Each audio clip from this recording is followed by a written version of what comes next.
friends. Welcome to Harmony Hills Home and Garden. I'm Jenny and we're gardening here in Baltimore, Maryland, Zone 7. Today I'm going to be putting these hydrangeas into some containers. I've talked before about how they're too close to black walnut tree, and so they need to be put in containers so that their soil is not infiltrated by that black walnut stuff. So let's get this project underway. As far as supplies for this project, I need 3 large containers, some potting soil, some fertilizer, shovel, gloves, water. That should do it. So I have these 3 large containers here that earlier this spring we planted 4 skip laurel trees outside our fence in the backyard. And these are 3 of those containers. So those are going to be perfect. I think they are 10 gallon maybe? I'm not exactly sure what size they are, but they're large. And they're certainly sufficient for these hydrangeas. For potting soil, I'm going to be using this Stay Green potting mix. It's got some fertilizer in it already, but I'll also be using Biotone starter fertilizer to get these plants underway healthy in the soil. And then as the season progresses, every 4 weeks or so, I'll be adding some rose tone fertilizer, which is great for flowering shrubs like hydrangeas that need to be fed throughout the season. I'll stop feeding around about August. I think so. So I'll put Biotone in now, and then I'll do 4 weeks. That'll be mid-July. Actually, yeah, mid-July will be the last time I fertilize these this year. But then next spring, in the spring, I'll start, and then all the way through the season, every 4 weeks, I'll use rose tone. So that is what I need to do. So let's just get moving. I've mentioned in a previous video how these hydrangeas are being affected negatively by the black walnut tree that they're planted by.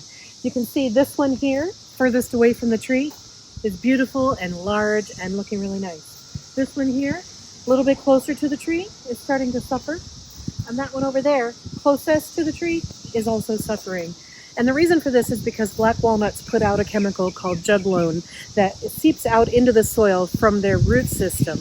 And so the soil in the root zone of a black walnut tree has this chemical in it, and some plants are really sensitive to that chemical, and it'll cause the plants to suffer and eventually die. And so hydrangeas, these are, these are the Let's Dance Rave series of hydrangeas, and they're macrophylla hydrangeas, and they are one of the kinds of plants that suffer near black walnuts. There are some hydrangeas that don't suffer, and those are the arborescens type, or the smooth type. So that would be something like an Incredible, or Mini Mauvette, or an Annabelle, and there's some other varieties as well in the arborescens category, and they are fine under black walnuts, and I've got some of those planted up in the top part of the yard.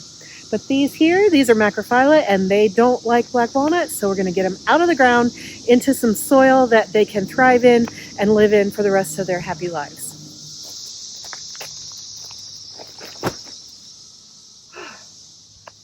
Those are heavy. I have 3 of these big bags. They're 64 dry quarts. I don't know how many cubic feet that is. 2.48 cubic feet. And it's a potting soil meant for containers, and it does have some fertilizer in it, slow release fertilizer. But I'm going to be still putting some Biotone starter in there just to help with root development. But I'm going to take a break before I carry the other 2 up from the driveway. As you can tell, the cicadas are still here. And our next door neighbor is having their kitchen remodeled, which is very exciting for them. And there's a lot of banging noise over there, but that's what that noise is. Okay, there are a couple of plants in here that I want to move somewhere else before I start this project because I don't want to trample them. Right here and right here. Those are both encore azaleas that had gotten layered in the soil and created new plants. Layering is when you take a branch of a plant and you lay it down on so that it's touching the soil, and then it stays on the soil either under a brick or, in this case, under mulch, and then it grows roots into the soil and it creates a new plant. That's actually a great way to start azalea plants. But that's why I have these 2 little baby azaleas here, because they were layered. So I'm going to dig them up and move them out and put them somewhere else. I'm not sure where yet, just so that I have a clear working area. Right here I do have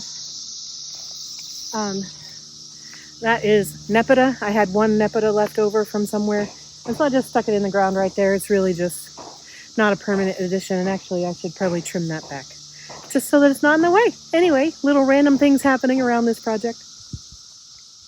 Okay, so let me get those azaleas out and trim back that Nepeta. Okay, so let me get these two azaleas dug out of there, trim back that Nepeta, and then I'll be ready to start planting up one of these hydrangeas.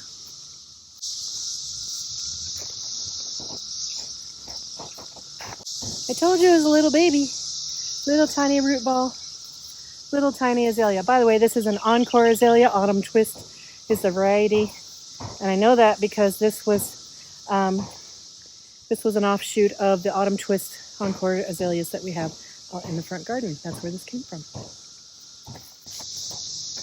Okay, this is an example of a volunteer shrub in your landscape that you might be able to play around with topiary. If I wanted to, I could plant this into a pot and I could turn this into a 3-headed lollipop topiary, but I don't think I'm going to.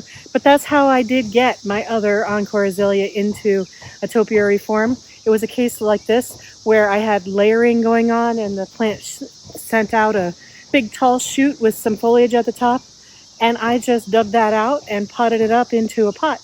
And now it's a nice 2-foot long stem with a tuft of foliage at the top. It bloomed beautifully for me earlier this spring, and now I have topiary azalea. So I could do that with this. I don't think I will though. Okay, I think I'm going to start with the 2 worse off ones and see how far I get with those.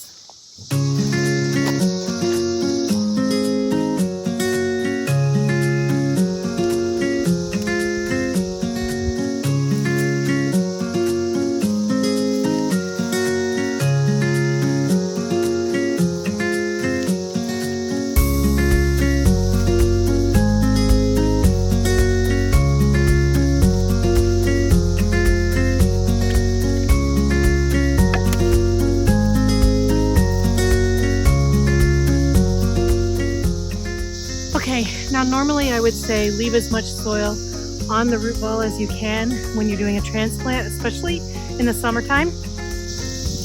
But in this case, the soil is actually the problem. It's got that chemical in it, and I don't want that chemical in this pot. So I'm actually going to take off as much of the soil as I can get off so that the very few amounts of juglone remain in here as much as possible. So that's why I shook off so much of this soil.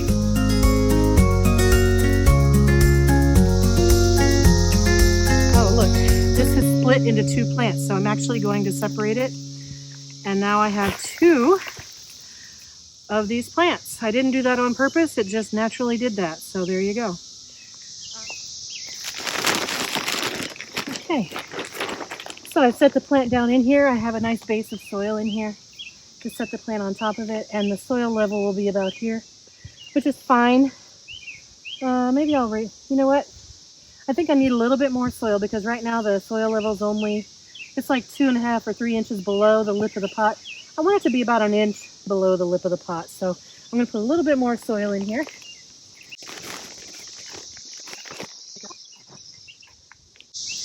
All right, now the soil level is about 1 inch below the surface, so that's great. I'm going to set this in the center, nestle it in there real good. This piece is actually separated from the main part too, but I'm just going to leave it in there and just let it root in as part of this plant.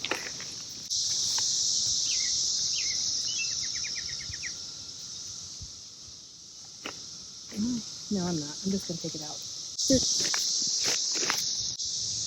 Make sure this is sitting nice and centered and level and plump.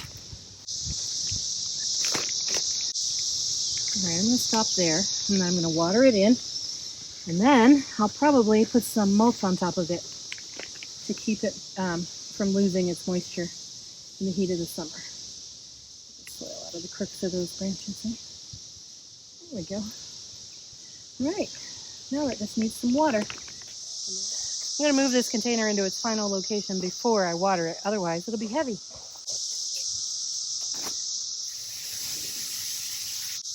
All right, I'm going to let that soak in, and I'll come back and re-water it a few times just to make sure it's thoroughly saturated all the way down to the bottom.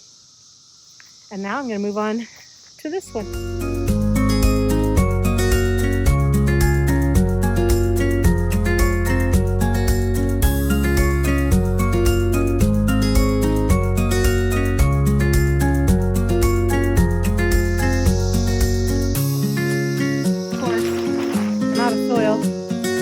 And I gotta go get another bag. I'll be back.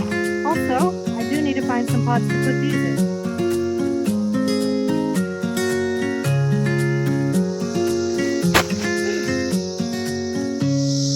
I don't know about you, but carrying those huge bags of potting soil 100 feet down the hill takes a little bit out of me. So I'm gonna let my heart rate recover for a second, but I'm gonna prune these down. Now, they've had a root disturbance and they've had bad soil that they've been struggling with. So these plants are already at a disadvantage. You can see dead limbs on them. I'm just gonna cut those all the way down.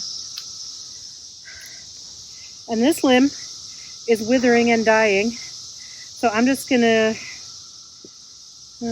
well, it's connected to this one, which also is withering and dying. I don't know if it's really dead or if it will recover because I put it in better soil. So I'm going to give it a chance to live, and I'm just going to cut it down to here. And maybe this will recover, maybe not. I might end up taking this whole branch off, not sure. All right, and same thing with this one. It's withering and dying, but I do see healthy leaves on it kind of down this way. So I'm just going to cut that right there. Okay, this one is looking pretty wilty, so take that off. Okay, this is healthy, this is healthy. It's got a new leaf coming there, some new leaves here. This has new buds here, but wilty stuff up here. So I'm going to cut this down to here to this new bud. And hopefully the new buds will be healthy. And back here, this branch is pretty good, except I'll take this part off. All right, so this has new buds on it here and here and here. Hopefully that will flush out and be healthy. And hopefully, I don't know if this one's going to recover or not, but we'll give it a shot. Take this off. All right, so I've trimmed away most of the bad stuff, and hopefully it will recover with good stuff now. Now over here, this has fewer good stems on it than that one does. So I'm going to take off the obviously dead ones. This stem is dead at the top, but it has new growth right here and here and here. So I'm going to cut it here, and hopefully that will live. I'm going to trim this down just because it's looking pretty oddly shaped at this point. So I'm just going to cut everything down to this level. Okay. So I think both of these plants now have a fighting chance of recovery now that I've taken off their dead limbs and I've cut them back to healthy growth. So hopefully they will do fine now. We'll keep an eye on them, and if any more limbs die back, I'll just trim them down further. But I'm hoping that this new growth helps these plants recover. Speaking of recovering, I have recovered from carrying that bag, so now back to digging.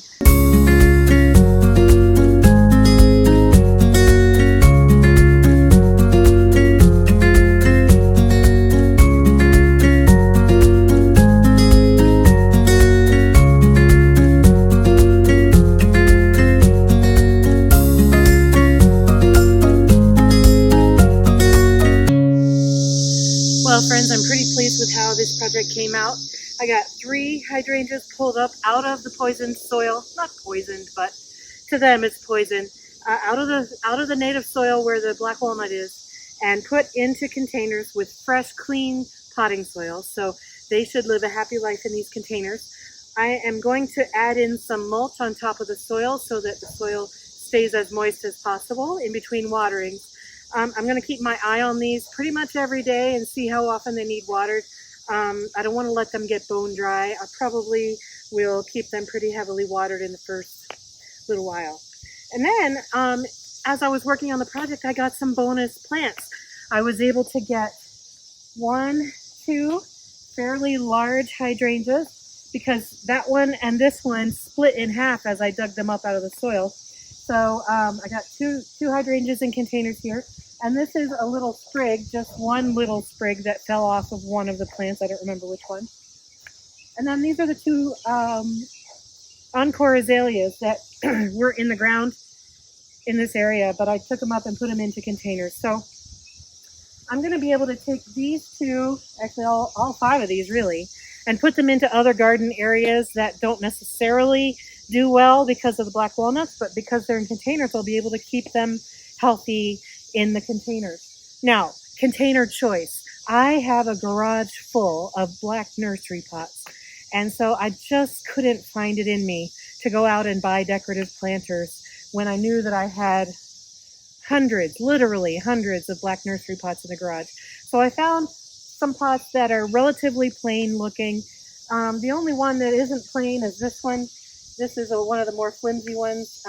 I don't really like that one as much, but it's free. So I'll use it, and I'll probably hide it down inside of maybe a stand of hostas, or I don't know, somewhere. I'll find a spot for that I hide the pot but see the hydrangea. And then the other hydrangeas are all, and the azaleas are all in just plain black nursery pots, as are these. And if I care about it, I might spray paint them black just to get a nice clean black finish on them. But I probably don't care about it. So, I mean, if you want to find some more decorative containers for your plants, go for it. And it can be a wonderful decorative element in your garden. That's not where I choose to put my money. I'm just going to put these into the flower beds anyway, nestle them down among other plants, and so the black is fine. It'll kind of disappear into the landscape, and that's how I roll around here. So anyway, thank you so much for joining me. I hope that you enjoyed watching the video. Thanks for watching. If you haven't yet, please consider subscribing to this channel so that we can do more projects like this together. And yeah, so if you have any questions or comments, put them in the comment section down below. And otherwise, have a wonderful day in your garden, friends, and I will see you in the next video. Bye-bye.